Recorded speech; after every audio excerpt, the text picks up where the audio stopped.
Lá no início do século XX, a ecologia já era considerada parte importante das ciências biológicas. No entanto, foi um físico-químico, matemático e estatístico norte-americano chamado Alfred J. Lotka que percebeu pela primeira vez que comunidades ecológicas funcionavam como sistemas de transformação energética e, por isso, respondem a princípios da termodinâmica. Eu me chamo Guilherme, eu sou professor de biologia e te convido. Vem comigo!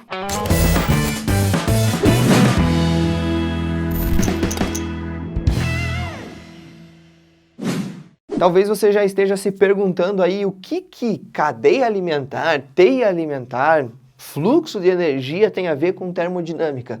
E eu digo para você que tem tudo a ver, a gente vai entender ao seu tempo. Primeiro, vamos falar das cadeias alimentares.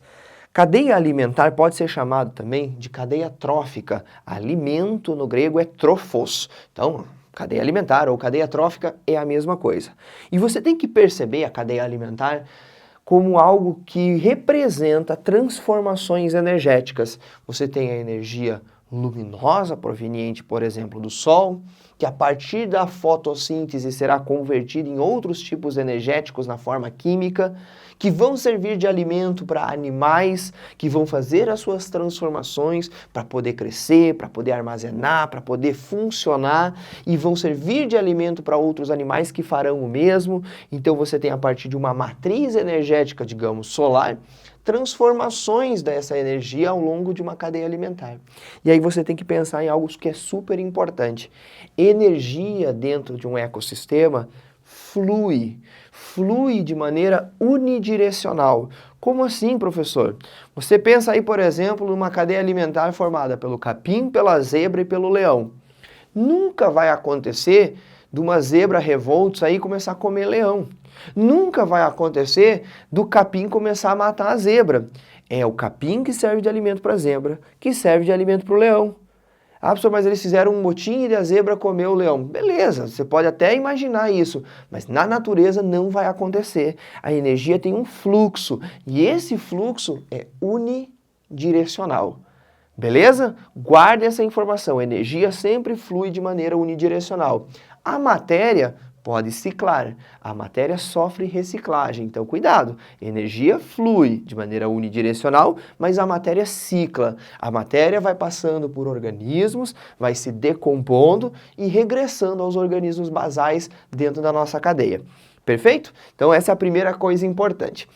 Outra coisa que eu considero super importante. Cada um dentro de uma cadeia alimentar vai ter uma função ecológica, tá? Função entre aspas, né? Quando a gente fala função, a gente está sendo muito antropocêntrico, a gente acha que os seres têm uma função na natureza. Mas eles têm uma função ecológica sim, eles têm um caráter ecológico a ser representado. A gente sempre vai ter na base de uma cadeia alimentar um ser chamado de produtor. O produtor recebe esse nome porque ele produz matéria orgânica a partir de matéria não orgânica, de matéria inorgânica. Como assim, professor? Pensa numa plantinha. A plantinha faz o quê?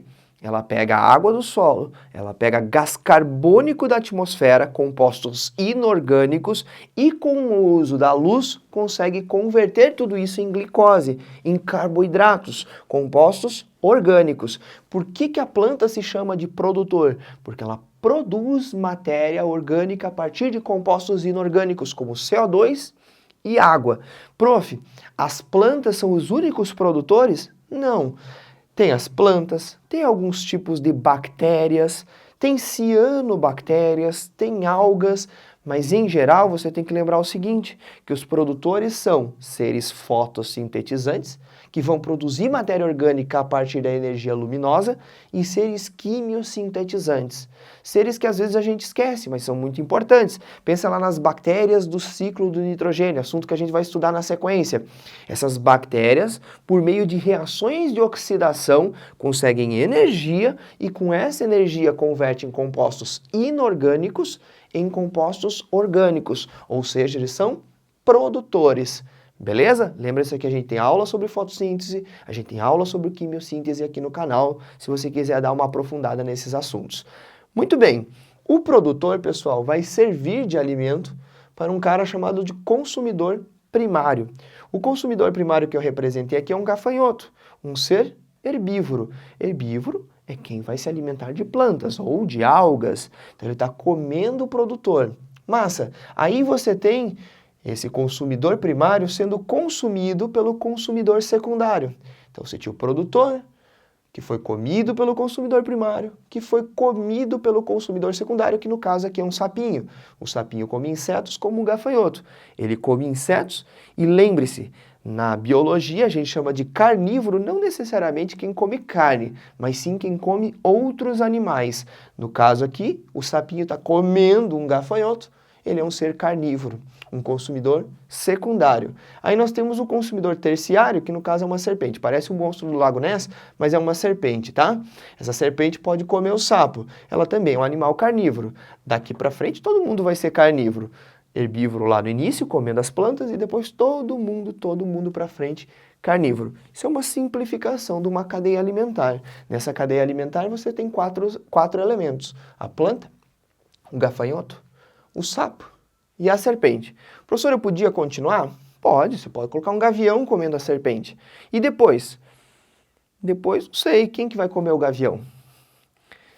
Olha que coisa interessante. Eu coloquei uma sequência de flechinhas e cuidado, tá? A flecha sempre aponta para quem está comendo. Você tem a planta, flecha apontando para quem está comendo ela, flecha apontando para quem está comendo o gafanhoto, flecha apontando para quem está comendo o sapo. E eu vou ter reticências e um ponto de interrogação. Por que esse ponto de interrogação? Será que a gente pode ter um consumidor quaternário? Um consumidor de quinta ordem, de sexta, de sétima, de oitava ordem? Será que isso é possível? Às vezes até é. Mas aqui a gente tem que começar a pensar um pouco na cadeia alimentar como um sistema de transformação energética. E aí a gente tem que lembrar disso sobre princípios de termodinâmica. Quando você tem transformação de energia, parte da energia vai se perder, vai se dissipar na forma de calor, não é verdade? Você vai transformar, por exemplo, a energia química que tem num combustível para mexer um carro. Quando ocorre a combustão da gasolina ou do etanol lá dentro do motor, nem toda essa energia vai ser direcionada para o movimento do carro. Parte dessa energia, inclusive uma parte muito grande, vai ser transformada em calor, em outra forma de energia.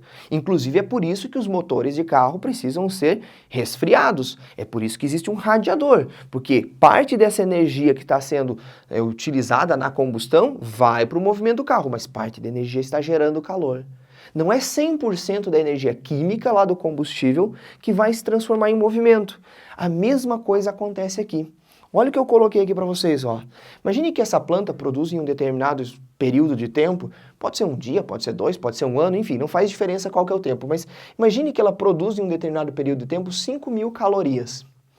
Aí vai lá o gafanhoto e come essas 5.000 calorias, comeu a planta inteira. Esse gafanhoto vai utilizar essas 5.000 calorias, uma fonte de energia, para fazer várias coisas.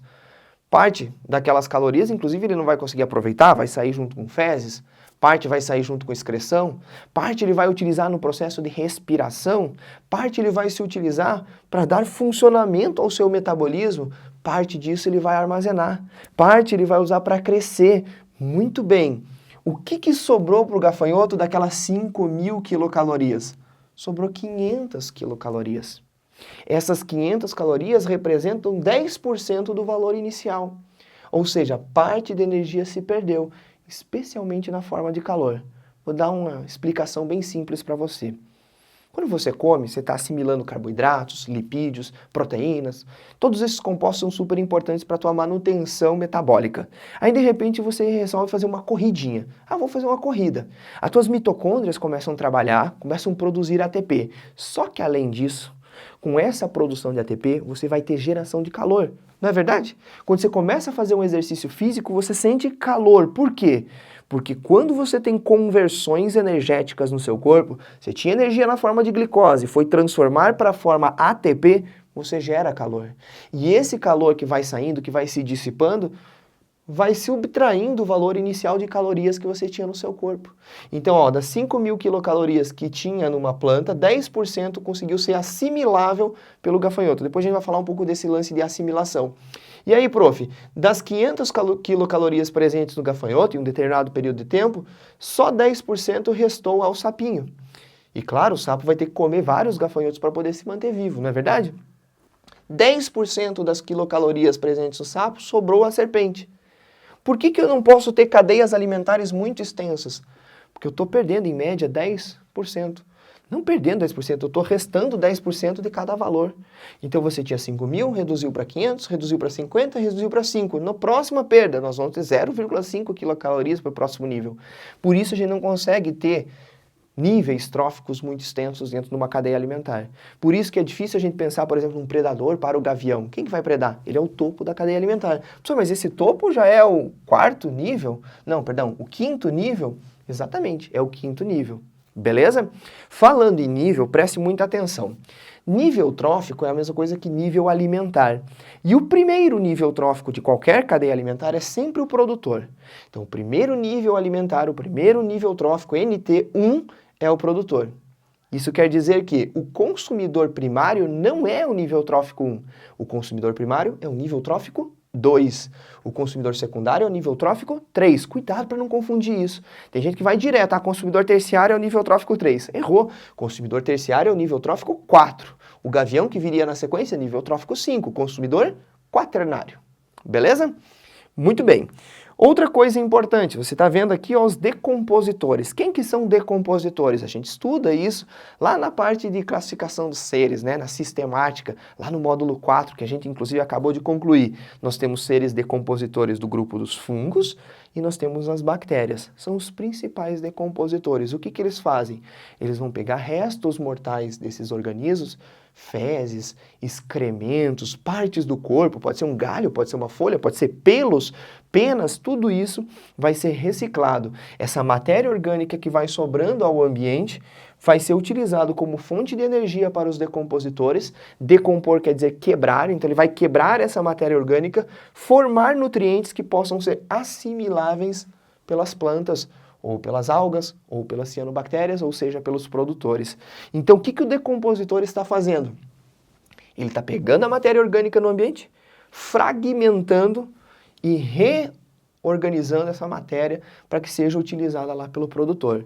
Então, de maneira diferente a energia que flui e que se perde na forma de calor, a matéria consegue ser reciclada. Então, coloquei aqui para vocês que os decompositores reciclam a matéria. Uma coisa que também é importante lembrar. Qual que é o nível trófico do decompositor? Aqui você tem o nível trófico 1, nível trófico 2, 3, 4. E o decompositor? Não tem nível trófico, tá? Porque como ele está associado a todos os organismos, inclusive as plantas, os animais, e ele devolve nutrientes para as plantas, ele é um ser que está onipresente dentro do ecossistema. Ele não tem uma posição fixa. Então a gente não classifica o decompositor em nível trófico algum. Massa? Agora vamos para cá. Olha a teia alimentar. Ih, professor, me deu um nó na cabeça. O que é uma teia? É você pegar várias cadeias dentro de uma determinada comunidade biológica e representá-las graficamente. Então você tem uma cadeia aqui, ó, capim, gafanhoto, sapo, gavião. Isso aqui é uma cadeia alimentar. Você tem também, ó, capim, lagarta, sabiá, gavião. Ou você tem leguminosa, pulgão, joaninha, sapo, gavião. Tudo isso são cadeias alimentares todas entrelaçadas. A teia é uma representação de várias cadeias. Muitas vezes nas teias alimentares a gente não coloca os decompositores. Eles estão presentes ali, mas não estão representados na minha informação gráfica, na minha imagem. Cuidado com isso, os decompositores existem. O que pode confundir você na teia alimentar?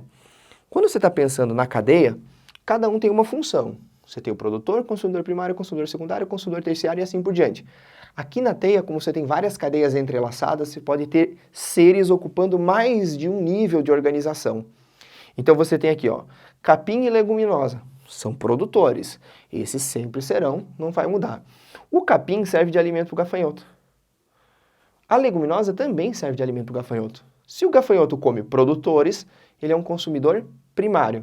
A mesma coisa a gente pode falar do pulgão. Ó, a flechinha está indo para o pulgão, é ele que come, e a gente está vendo para o gafanhoto também.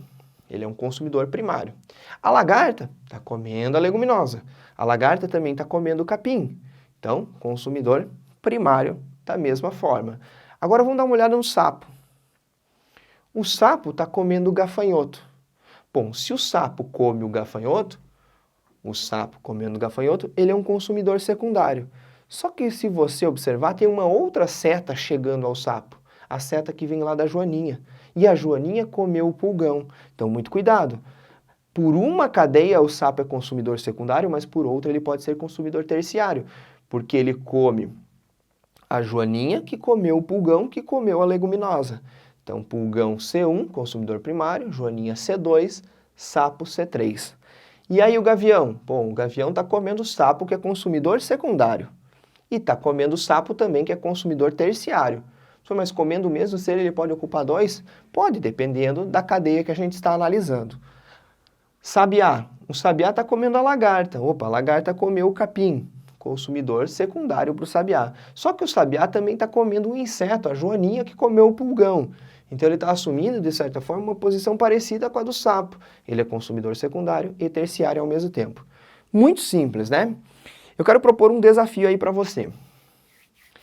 Se eu retirasse de dentro dessa comunidade ecológica aqui, a população de sapos, quais são as populações que de maneira direta vão aumentar e quais são as populações que de maneira direta, também esquece as relações indiretas, quais são as populações que de maneira direta vão decrescer? Então, tirei o sapo. Os sapos estão sofrendo forte ameaça de extinção. A gente está vivendo um momento de extinção em massa dos anfíbios, por causa do aquecimento global, por causa de proliferação de fungos, por causa de um monte de problema. Mas sumiu os sapos da comunidade. Quais são as populações que de maneira direta vão aumentar e quais são as populações que vão decrescer? Coloca aí nos comentários, por favor. Para a gente finalizar, pessoal, dá uma olhada nessa informação aqui.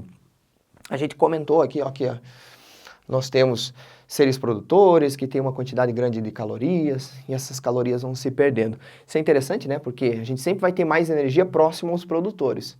Por exemplo, o que vai ter mais energia por quilo de substância? Pega 1 quilo de carne de vaca, 1 quilo de carne de gavião.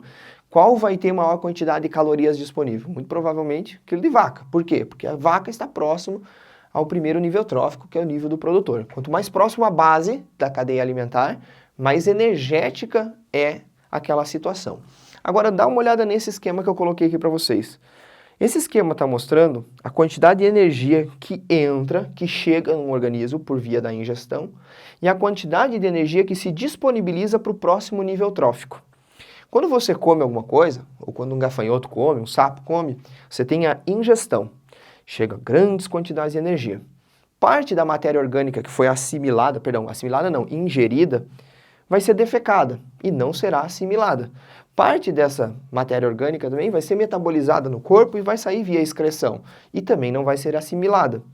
Parte da energia que você adquiriu via ingestão vai sair na forma de calor em função de processos de respiração celular. E o restante fica assimilável no seu corpo. O que é aquilo assimilável? É aquilo que você ingeriu, tirando aquilo que você defecou, aquilo que você excretou e aquilo que você respirou. Tira esses outros compostos, vai sobrar o assimilável. Esse assimilável vai constituir a tua biomassa, o seu corpo, vai promover o seu crescimento e vai permitir a sua reprodução. Quando a gente pensa nesses compostos aqui, a gente tem que lembrar que tudo isso, a biomassa corporal, o crescimento de indivíduo e a reprodução dele tem a ver com aquilo que ele comeu. Se você cresce, é porque você come, porque você adquire energia de algum lugar. Beleza. Quanto que se disponibiliza para o nível seguinte? Só 10% daquilo que chegou. Isso em média, tá? Se você pegar os livros de ensino superior, como o Hickles, vamos dizer assim, o Hickles fala que em média de 5 a 20% a gente vai ter de energia disponibilizada para os níveis tróficos seguintes. A gente normalmente no ensino médio fala de 10%. Beleza, meus queridos? Não esquece do desafio, responde aí nos comentários e segura aí que eu tenho um recado importante para você. Você percebeu quanto que mesmo assuntos bem simples como cadeia alimentar podem ter detalhes importantes?